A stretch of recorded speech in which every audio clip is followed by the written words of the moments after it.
लोकार्पण सोहळा आणि साहेबांनी रिमोटचं बटन दाबल्यानंतर हा व्हिडिओ आपल्या स्क्रीनवर दिसेल। आपण या सगळ्या क्षणांचे साक्षीदार आहात। सर्वप्रथम सन्माननीय बाळासाहेब ठाकरे स्मृती सावली सुशोभीकरण। स्वर्गीय बाळासाहेब ठाकरे यांच्या जीवन प्रवासातील वेगवेगळ्या आठवणी आहेत। त्यांचे शिल्प अतिशय सुंदर शिल्पांचं आपल्याला इथे प्रदर्शन दिसतं आणि खास विश्रांतीसाठी आसन व्यवस्था देखील केलेली आहे।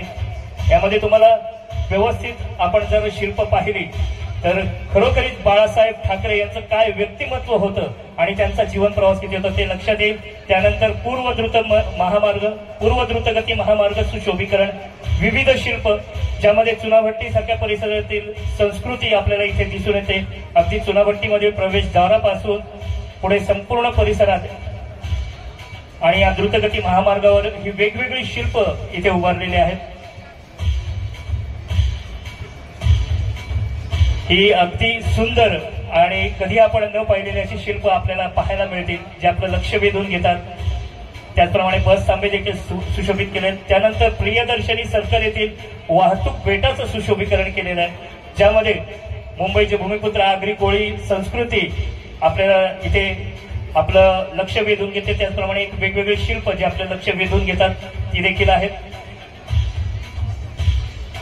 नेहरू नगर एसटी आगार प्रवेशद्वार जिथे आपण इथे आता बसलेलो आहोत त्याचं प्रवेशद्वार आणि सभोवतील परिसराचं सुशोभीकरण। एकही भिंत आता अशी आपण सोडलेली नाही की ज्याच्यावर सुंदर असं चित्राचं सुंदर अशा रंगांचं काम झालेलं आहे। त्याच्यानंतर स्वातंत्र्यवीर विनायक दामोदर सावरकर उद्यान शिवसृष्टी सुशोभीकरण।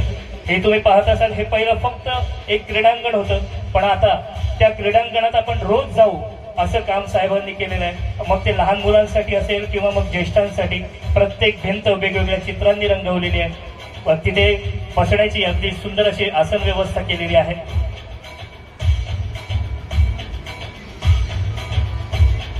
आणि आपण पाहू शकता हे पूर्ण क्रीडांगण अतिशय सुशोभित करण्याचं काम केलेलं आहे। त्याचप्रमाणे आपण झाडे लावा झाडे जगवा म्हणतो, पण झाडाचं संवर्धन करण्याचं काम प्रभाग क्रमांक 169 मधील 150 झाडांच्या चौथऱ्यांचं सुशोभीकरण केलेले आहे आणि जे मजबूत केलेलं आहे। त्याचप्रमाणे पेस्तम सागर येथील सरकारी मोकळ्या भूखंडावरील संरक्षण भिंतीचं सुशोभीकरण येथे देखील झालेलं आहे।